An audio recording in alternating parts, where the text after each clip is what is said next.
지난 중간에 우리 어느 권사님과 말씀을 나누는 가운데 다시 남편이 오랫동안 나가지 않았던 교회를 나가신다는 반가운 소식을 들었습니다. 저도 늘 위해서 기도를 해 왔었고 또 권사님께서도 많이 기도를 하셨으리라고 여겨집니다. 그래서 궁금한 것이 있었습니다.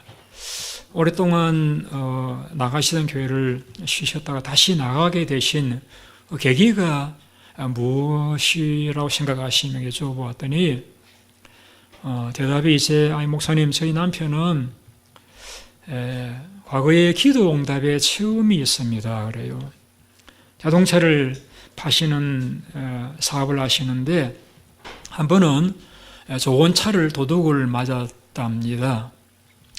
그래서 이제 그 차를 찾으시어 또 하나님 앞에 기도를 드렸는데 하나님께서 어떻게 말씀하시는지는 모르지만은 내 자동차를 반드시 찾게 될 것이다 라는 응답을 주셨답니다. 정말 그 응답대로 며칠 지나지 않아 가지고 바퀴만 잃어버리고 자동차를 찾게 되셨다는 것입니다. 그래서 우리 남편은 그 잃어버린 자동차를 찾는 과정에서 하나님께서 기도의 응답해 주신 그런 체험이 있으시기 때문에 다시 하나님을 예배하는 자리로 나오게 되신 것 같다는 그런 말씀이셨습니다. 저는 그 이야기를 들으면서 기도 응답의 체험이 있으면은 다시 하나님께로 돌아올 수가 있구나 하는 생각을 가졌습니다. 저는 오늘 이 말씀은 지난주에 드렸던 예수님께 제자들이 우리에게도 기도를 가르쳐 주세요라는 그 요청에 주님께서 대답하신 내용을 오늘 말씀을 드리려고 합니다. 지난주에는 너희들이 기도를 응답받으려고 하면은 내용이 좋아야 된다. 그 내용을 말씀을 하셨죠. 하나님의 이름이 영화롭게 되어지고 그리고 또 너희들의 육적인 영적인 건강을 위해서 제 용서함과 시험에 들지 않기를 위해서 기도해야 된다라고 하는 기도의 내용을 말씀해 주셨습니다. 근데 우리가 아무리 기도의 내용이 좋아도 그 기도가 응답되어져야 우리가 응답받는 기도가 될 수 있잖아요. 주님께서는 그 좋은 기도의 내용들, 우리 여러분들이 가진 기도의 내용들 다 좋으시겠습니다만은 그 좋은 기도의 내용들이 응답받기 위해서는 첫째는 내용이 좋아야 되지만 두 번째는 자세가 중요하다. 그 자세는 강청하는 자세를 가져야 된다라는 것을 오늘 본문에서 우리에게 가르쳐 주신 것입니다. 기도를 가르쳐 주세요. 예수님께 부자 되는 법을 가르쳐 달라고 하지도 않으시고 건강 비결을 가르쳐 달라고 하는 것도 아니고 우리에게 기도를 가르쳐 주세요 라고 말하는 제자의 모습이 저는 참 아름답다라고 지난주에 말씀을 드렸습니다. 스가랴 선지자를 통하여 우리에게 주셨던 말씀들은 하나님이 복을 주시면은 우리가 기도할 마음을 갖게 된다라고 했는데 저는 우리 모든 교우님들이 하나님 은총을 입으셔서 간구하는 기도하고 싶은 그런 마음뿐만이 아니라 예수님이 가르쳐준 기도의 내용을 따라 우리가 적용해서 기도하시면서 응답받는 그런 자가 될 수 있기 위해서 예수님이 가르쳐 주셨던 기도 응답받는 자로 자세, 오늘 예수님께 이 자세를 우리가 배울 수 있는 아침이 되셨으면 좋겠습니다. 우리 8절 말씀 같이 읽으시겠습니다. 같이 읽죠. 내가 너에게 말하노니 비록 벗됨을 인하여서는 일어나서 주지 않을지라도 간청함을 인하여 일어나 요구대로 주리라. 그러면 도대체 응답받는 기도의 자세는 어떤 자세를 말씀하는 것인가를 설명하시면서 오늘 주님이 이렇게 말씀하십니다. 그 간청함을 인하여 요구대로 주리라. 여기에 그 간청함을 인하여, 우리가 아무리 좋은 기도의 내용일지라도 우리 기도가 응답받기 위해서는 간청하는 기도의 자세가 필요하다는 말씀입니다. 여러분들이 많이 들으신 말씀이 되시겠습니다만은 저는 여러분들께서 예수님에게 기도를 배우고자 하는 그런 마음으로서 이 말씀을 다시 한번 좀 마음을 기울여서 생각해 보시는 시간이 될 수 있기를 바라는 것입니다. 자, 간청하는 기도는 어떤 기도인가? 예수님께서 이 간청하는 기도를 말씀하시면서 저는 두 가지를 말씀드리려고, 한 가지는 한 친구가 밤늦은 시간에 집을 방문했습니다. 아마 길이 멀어서인지 늦은 시간에 저녁도 먹지 못한 채 친구라고 해서 찾아온 그런 경우를 예를 들어 설명을 해주십니다. 지금 같으면은 이제 24시간 운영하는 식당도 있고 24시간 운영하는 또 식품도 있긴 하지만은 옛날에는 그렇지 못하다 보니까 이제 가난한 집에서 음식 먹고 남기는 경우가 드물다 보니까 대접할 것이 없었어요.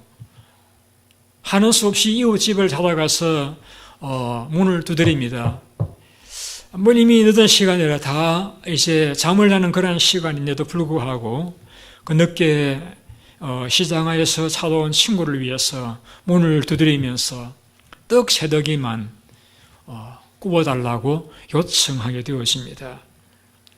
그때 그 이웃집 사람이 비록 늦은 시간, 다 잠자려고 누운 시간이지만은 그 강청함을 인하여서 그 떡 3덩이를 주는 그와 같이 예수님께서는 아무리 기도의 내용이 좋아도 그 기도가 응답받기 위해서는 강청하는 그런 자세가 우리에게 필요하다 하는 말씀을 주셨던 것입니다.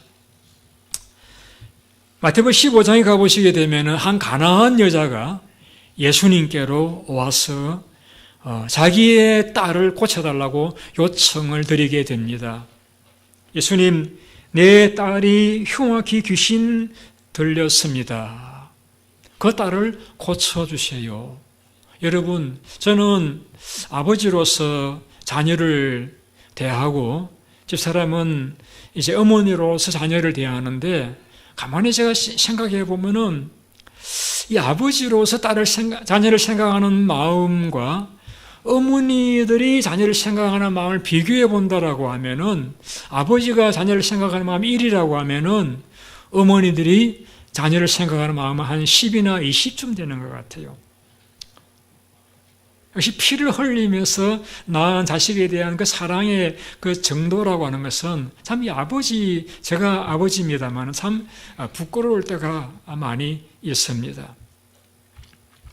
그 딸아이, 그렇게 사랑스럽고 귀엽고 예쁘고 말을 잘 듣던 그 딸이 어떤 경우인지는 모르는 귀신이 들려서 얼굴도 일그러지고 아마도 옷도 다 벗겨지고 뛰쳐나가고 부끄러운 것도 모르고 살아가는 그 귀신 들린 행색을 하고 행동을 하고 말을 하는 그 딸을 바라보는 그 어머니의 마음이 얼마나 바뀌었습니까?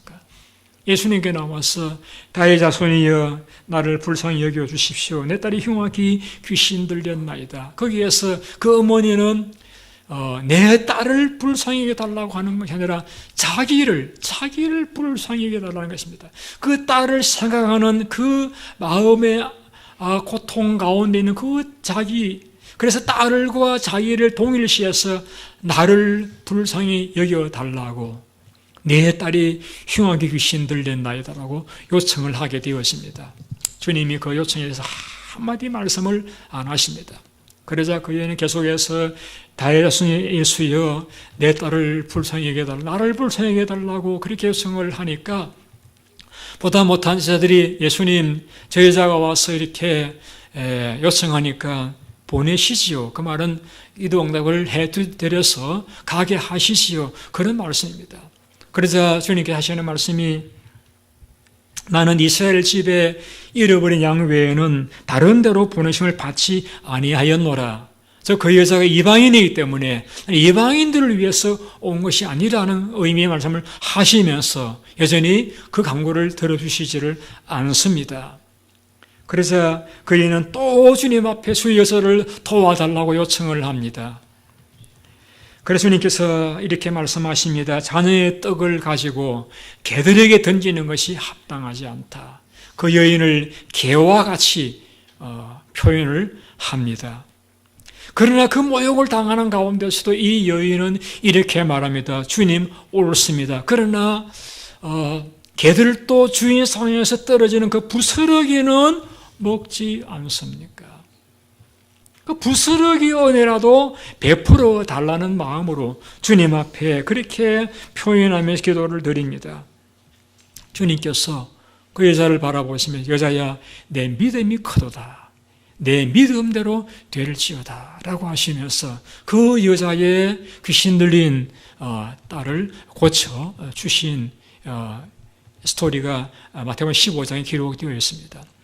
마가복음에서는 수로보니게 여인이라고 표현되어져 있습니다. 자, 그 여인의 그 모습은 바로 강청함으로 기도하는 모습이 어떤 것인지 우리에게 잘 보여주는 하나의 예라고 저는 생각을 합니다. 주님께서 누가복음 18장에서도 또 한 예를 들어서 말씀을 하십니다.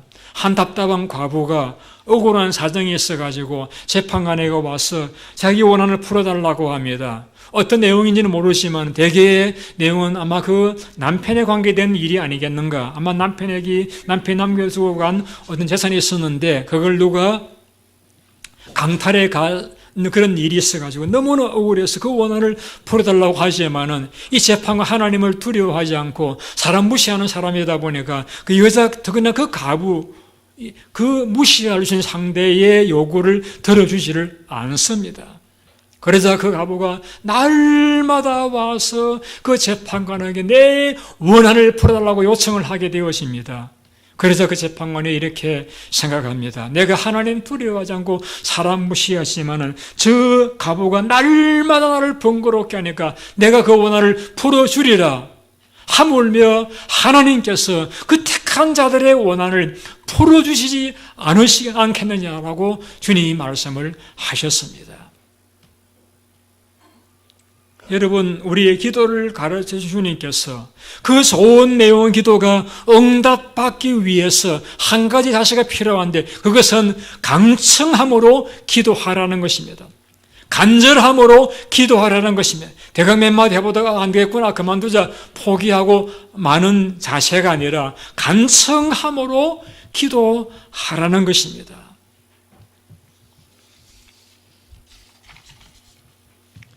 그럼 간청하는 기도는 어떤 기도이냐? 주님 이어서 말씀하시긴 내용이 10절에 기록되어 있습니다. 우리 9절, 10절 같이 한번 읽어보시겠습니다. 9절, 10절. 내가 또 너희에게 이르노니 구하라 그러면 너희에게 주실 것이요 찾으라 그러면 찾아낼 것이요 문을 두드리라 그러면 열릴 것이니 구하는 이마다 받을 것이요 찾는 이가 찾아낼 것이요 두드리는 이에 열릴 것이니라. 구하라, 입으로 구하라는 뜻이죠. 찾아라, 눈으로 응답이 어디 있는지 찾아보라는 것입니다. 두드리라. 여기는 구하고 찾는 것에다가 인내를 더하라는 것입니다. 몇 마디 구하다가 그만두려고 하지 말고 응답이 분명히 하나님은 선하신 분이신데 좋은 분이신데 반드시 응답하시는데 그 응답이 어떤 모습으로 어떤 형태로 내게 주어질 것인지 하나님의 때가 언제일지 하나는 내가 모르지. 하나님은 선하시고 좋은 분이신데 분명히 나에게 응답하신 어떤 모습으로 어떤 때에 응답할지 모르기 때문에 찾고 구하고 인내하면서 두드리면서 기도하라는 말씀이 간청함으로 기도하라는 말씀의 의미인 것을 이 9절 10절이 우리에게 설명해 주고 있는 것입니다. 제가 볼 적에 많은 분들이 기도를 왜 응답받지 못하느냐? 너무 조급합니다. 너무 마음이 조급해요. 우리는 이 가부와 같이 또 그 서로분의 여인과 같이 하나님 앞에 간절한 마음으로 우리가 구하고 자꾸 두드리신다라고 하면 반드시 하나님께서 여러분의 기도를 응답해 주실 줄로 믿습니다. 우리 교회에 나오시는 교우님들을 제가 설교를 준비하면서 한번 마음에 그려보았습니다. 다 대부분이 신사, 숙녀, 점잖으신 분들입니다. 그래서 이 점잖으신 분들이 이 간청함으로 기도하라는 말씀을 들었을 적에 어떤 느낌을 가질까? 어쩌면은 안 하고 말지. 그렇게 내가 뭘 답답해. 내게 재산도 있고 자녀도 있고 집도 있는데 내가 뭘 답답해가지고 그렇게 간청하면서 간절히 내가 기도할 필요가 무엇이 있겠는가? 그 안에도 내가 얼마나 살아왔고 또 살아갈 수 있는데 그렇게 생각하시지 않을까 하는 생각이 들었습니다. 여러분, 우리에게 주님께서 왜 간청함으로 기도하라고 했습니까? 누구를 위해서입니까? 누구를 위해서? 주님께서 무엇을 위해서 기도를 할 것인가를 먼저 설명하시면서 하나님의 이름이 존귀히 여김을 받게 하옵시며 그의 나라가 임하옵시며 라고 했습니다. 우리 그리스도인으로서 예수님의 보혈로 구원받은 그리스도인으로서 하나님 백성으로서 우리 마음속에 내가 하나님의 영광을 이 땅에 드러내 보기를 원한다라고 하는 구속의 은혜를 입은 자라고 하면은 그 마음속에 누구나 가질 수 있는 내가 이 땅 위에 살아가는 동안에 많은 하나님 모르는 사람들서 먹고 마시고 살아가는 것이 목적이 아니라고 한다라고 하면은 하나님의 영광을 한번 이 땅에 드러내 보고자 싶은 그런 소원이 있는 자라고 하면은 우리 간청함으로 기도할 이유가 되지 않겠느냐는 것입니다. 야고보 누님이 우리에게 기도를 가르치시면서 너희가 받지 못하는 것은 구하지 아니하기 때문이다.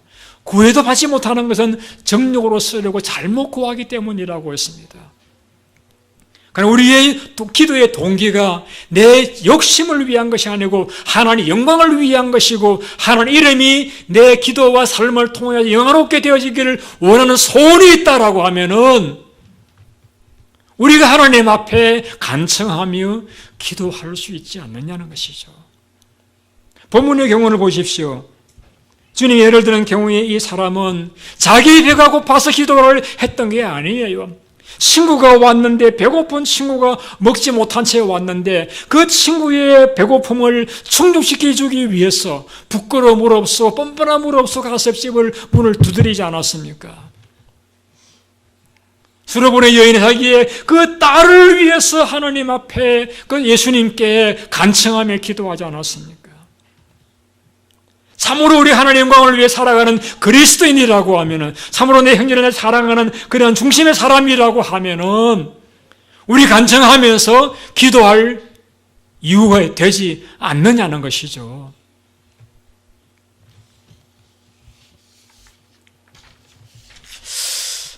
참 우리가 살아가면서 느끼는 것 중 한 가지는 나쁜 일들은 우리가 대강대강 살아도 잘 이루어져요. 아니 아무것도 안 하고 있어 나쁜 일이 막 우리 속에 막 생각을 저로 집어넣을 때가 많이 있어요. 그런데 좋은 일들은 많은 노력이 필요해요. 건강하려고 하면은 열심히 운동을 해야 되죠. 좋은 곡식 거두려고 하면은 봄부터 씨앗을 뿌리고 김매고 수고하고 애를 써야 되죠.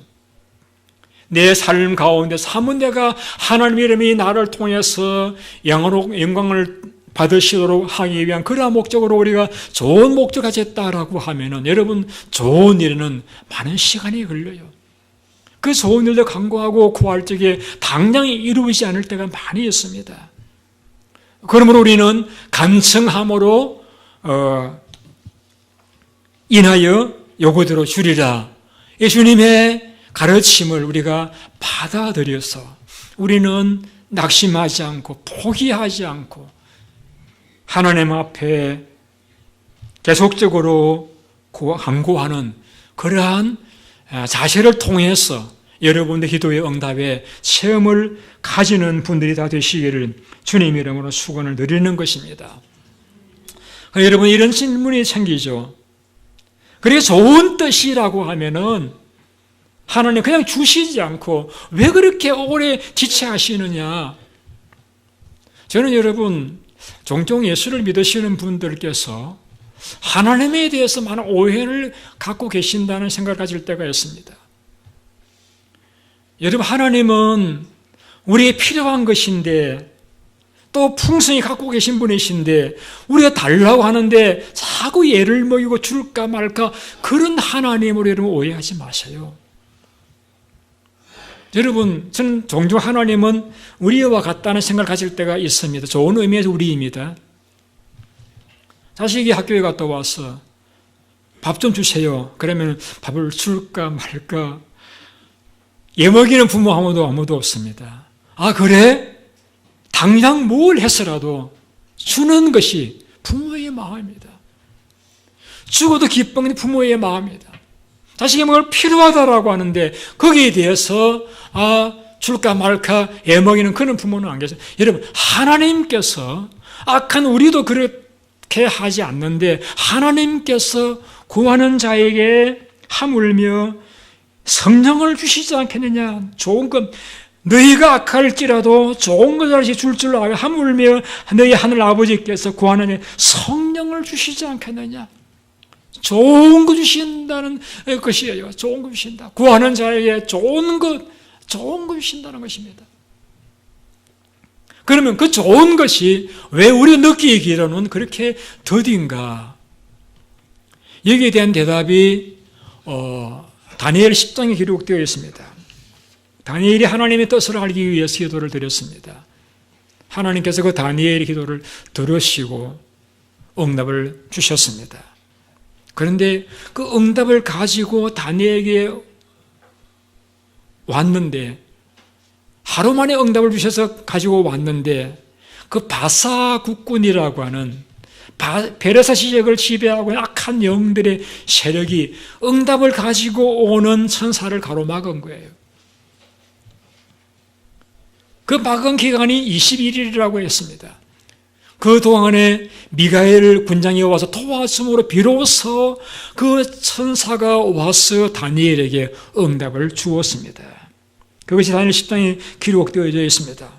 내게 이르되 은총을 크게 받은 다니엘아, 너는 내 말을 듣고 깨달아 일어서라. 내가 너에게 보내심을 받았노라. 그가 떨며 일어서니까 그가 말하기를 다니엘아, 두려워하지 마라. 너가 깨달으려 하여서 내 하나님 앞에 스스로 겸비케 하기로 결심한 첫날부터 너의 말이 들으신 바 되었으므로. 여러분, 우리 간구하면은 간구하는 적시 하나님이 들으셔요. 그리고 응답을 주셨어요. 그런데 바사국군이 21일 동안 나를 막았으므로 내 거기 바사가 왕들과 함께 머물러 있더니 군장 중 하나가 미가엘이 와서 나를 도와주므로 이제 너가 말일에 당할 일들을 내게 깨닫게 해주기 위해서 왔노라 라고 했습니다. 여러분이 깨달았습니다. 하나님의 좋으신 마음은 당장 주셨지만은 악한 영들이, 마귀가, 사탄이 우리에게 어느 응답을 가로막고 있구나 하는 것이죠. 여러분, 우리의 지은 죄가 하나님으로부터 오는 응답을 막을 때도 있고요. 사탄이 우리의 오는 응답을 막을 때도 있고요. 사탄이 우리의 기도를 방해함으로 응답을 가로막을 때도 있다는 사실을 여러분이 기억하시기 바랍니다.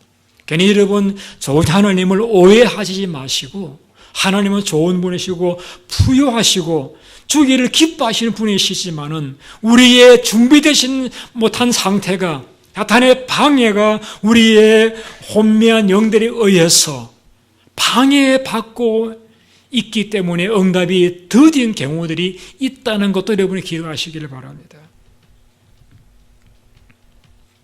지금도 각 지역의 사탄은 하는 백성들이 기도하는 것을 방해하고 응답받지 못하도록 방해할 때가 많이 있습니다.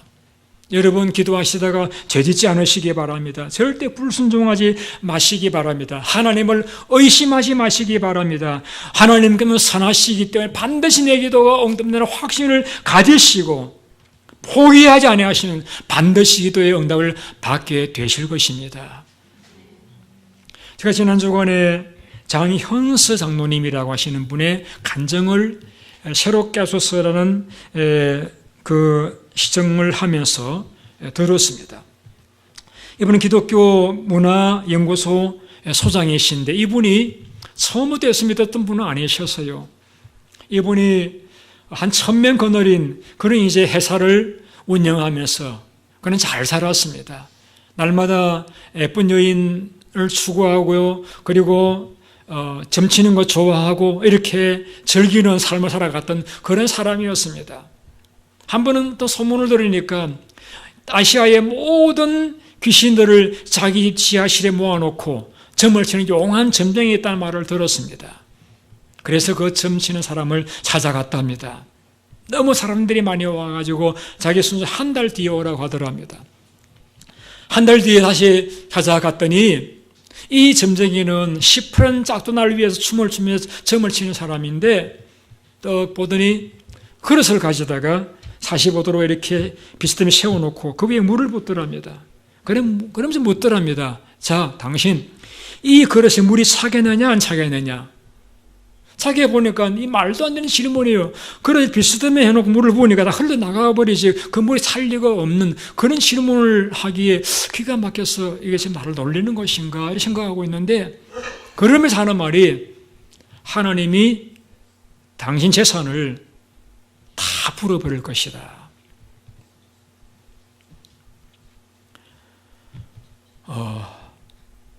당신이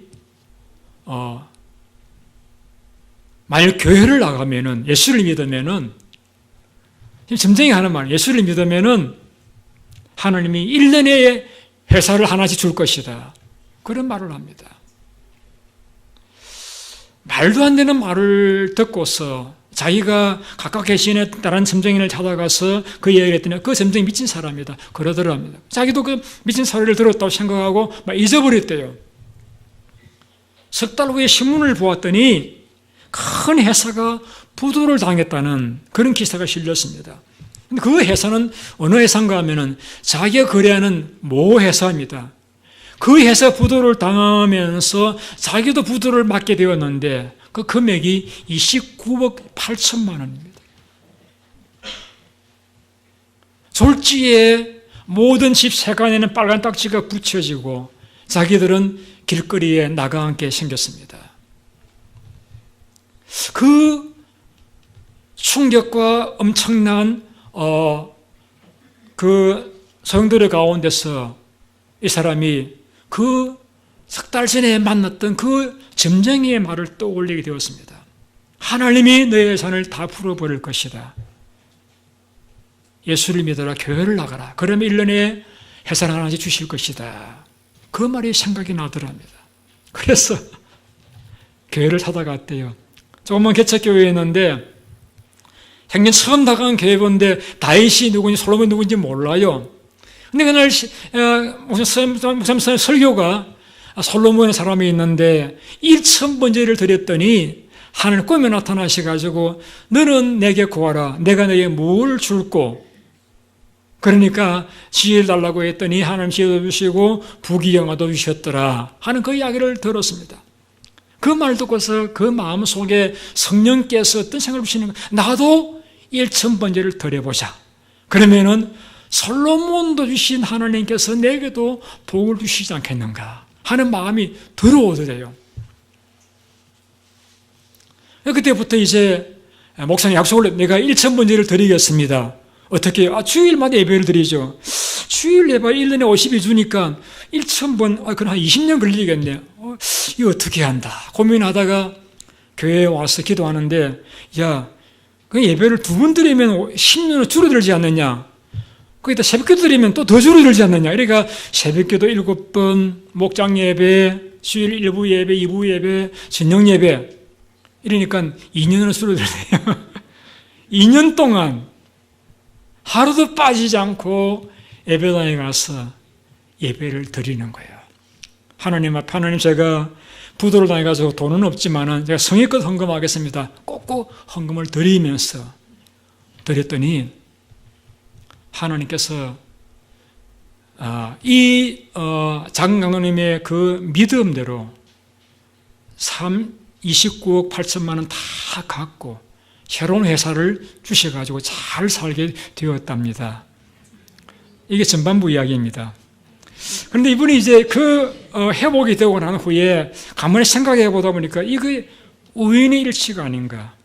우연한 일로 되어졌는데 내가 괜히 일천번제로 이렇게 되어진 거 아닌가 생각이 들어가지고 하나님 제가 다시 한번 일천번제를 드리겠습니다. 그러면은 하나님이 제 일천번제를 받으시고 축복하신 걸로 알겠습니다라고 하면서 2차 일천번제는 자기 딸 아들이 늦도록 결혼을 못하고 있는 걸 안타까워가지고 그 자녀들의 결혼을 위해서 제목을 정하고 기도를 시작했답니다.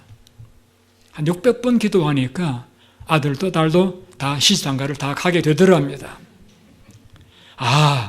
일천번제를 하니 하나님 응답하시구나.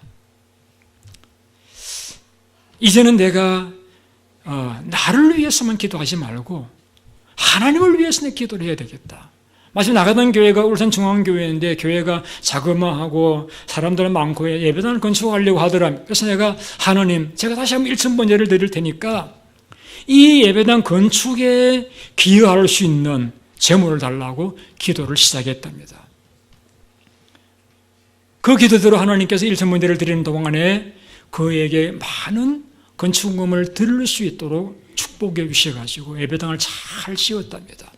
자기는 생각할 때에 예수님께서 인자는 머리를 곳도 없다고 하셨기 때문에 예수님에게 예배당을 지어드리는 것만큼 예수님을 더 기뻐하시게 되는 일이 없다 생각했기 때문에 그 예배당 건축을 위해서 일천번제를 드렸던 것입니다.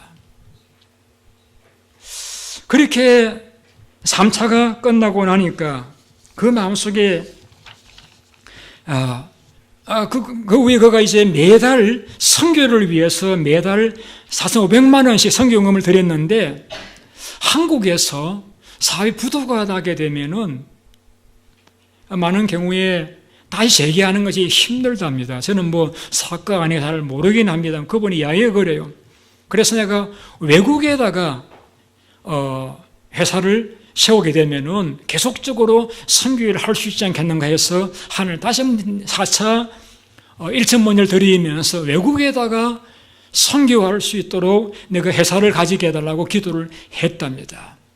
그래서 4차 기도를 끝나고 난 후에 외국에다가 캄보디아와 베트남에다가 자회사를 가지게 되어졌다라는 것입니다.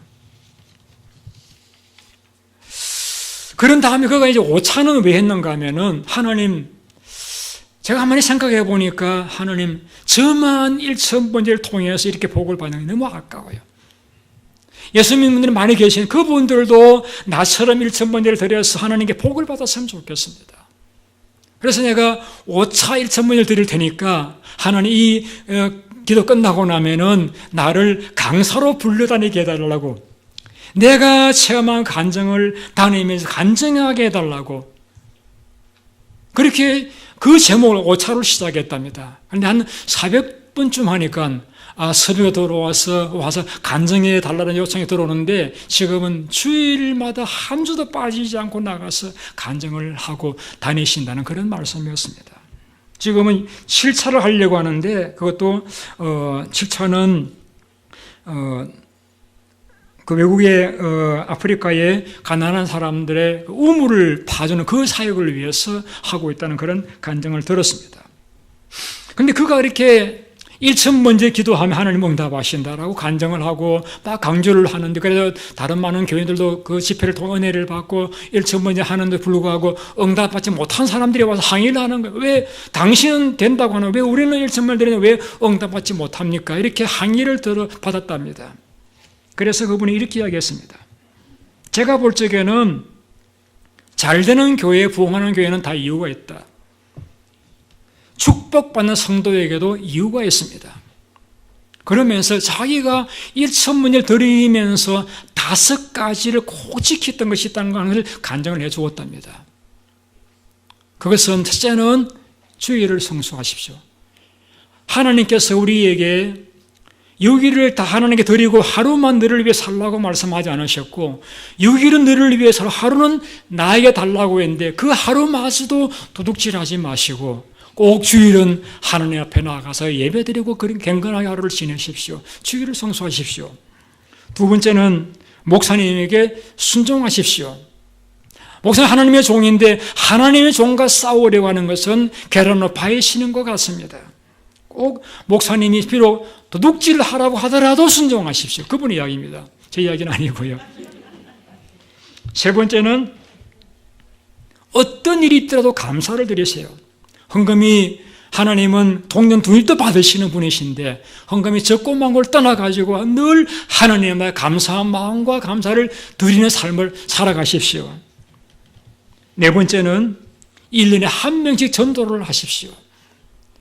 한 명 전도를 못하면 내 가족 한 명을 하나님이 데려가실 수도 있다는 그런 마음으로 전도를 하십시오.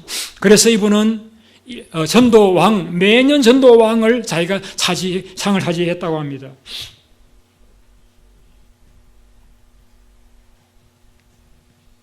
다섯 번째는 무조건 새벽 기도를 하십시오. 새벽 기도는 하나님의 속달 우편입니다. 축복받는 통로입니다. 신구 이야기 만의 역사가 다 새벽에 일어났습니다.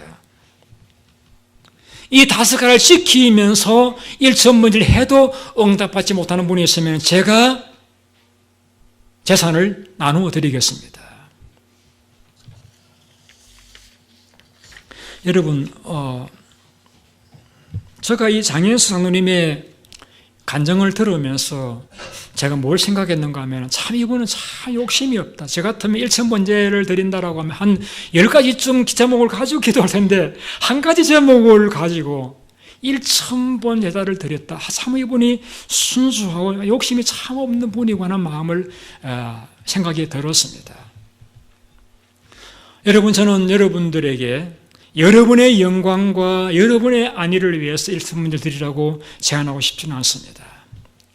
그러나 여러분들이 예수님에 의해서 그 피 흘리고 죽으심으로 인해서 구원받은 하나님의 자녀시라고 하면 한 번쯤 여러분의 생애를 통해서 하나님의 이름이 존귀케 되어질 수 있는 그런 삶을 살아가셔야 되지 않겠느냐는 것입니다. 그리고 그러한 내 기도와 삶을 통해서 하나님의 이름이 존귀케 되어지고 내가 속한 교회와 가정과 이웃이 복을 받을 수 있다라고 하면은 한 번 주님이 가르쳐 주신 그 기도를 따라서 한번 간청하는 기도, 1,000번제가 되든 10,000번제가 되든 하나님 앞에 우리가 엎드리며 간청할 수 있지 않느냐는 것이죠. 저는 설교를 시작하면서 우리 권사님이 그 남편의 간증 이야기를 해드렸습니다. 여러분, 기도의 체험은 참 좋습니다. 왜? 기도의 체험은 우리로 계속해서 하나님을 의지하게 만드는 그런 삶의 동기가 될 수 있기 때문입니다. 아무쪼록 저는 여러분들에게 오늘 제 기도를 가르쳐 드리는 것도 아니고 그 장로님 기도를 가르쳐 드리는 것도 아니고 예수님께 우리의 기도를 가르쳐 주십시오라는 그 요청에 주님께서 가르쳐 주신 기도를 말씀드린 것 따름입니다. 그 말씀 한마디로 이렇게 표현할 수 있습니다. 간청함을 인하여 요구대로 주리라. 여러분의 자신을 한번 살펴보시기 바랍니다. 내가 남을 돕고는 싶은데 내게 떡새덩이가 없는 그 답답한 화정을 바라보시면서 하나님 앞에 강청하셔서 많은 응답의 체험을 가지셔서 여러분 평생 하나님 떠나지 않고 하나님 이름을 영광롭게 하시는 여러분들 다 되시기를 예수님의 이름으로 축원드립니다. 기도하겠습니다.